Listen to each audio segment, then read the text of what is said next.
Second argument we have for God is the moral argument. It goes like this. Premise 1. Objective moral laws exist. Now we have many examples of moral laws. We should not have child abuse, racism, rape, and all these are objective.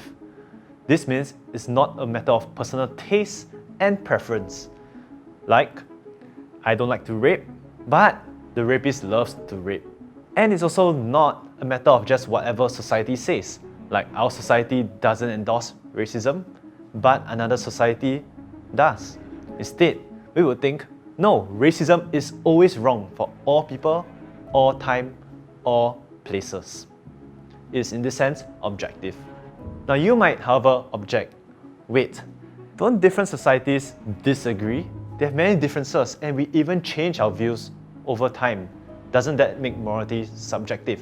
Well, the answer is no. A lot of these differences actually just have to do with the non-moral differences. But more importantly, differences, changing our minds, all these do not make the matter subjective. We know in math, there are disagreements.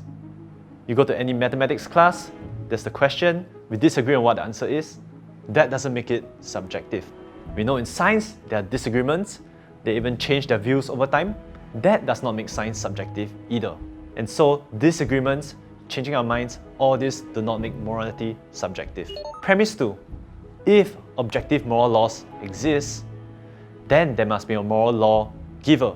The moral law is a requirement, it's an obligation that we are supposed to follow.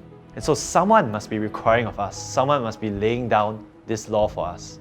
And therefore we end up at the conclusion that a moral lawgiver must exist. And this moral lawgiver, whoever it is, it must have authority over all people across all time, all places.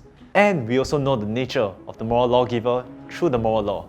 It must be good and loving. So there we have it, our second argument for God.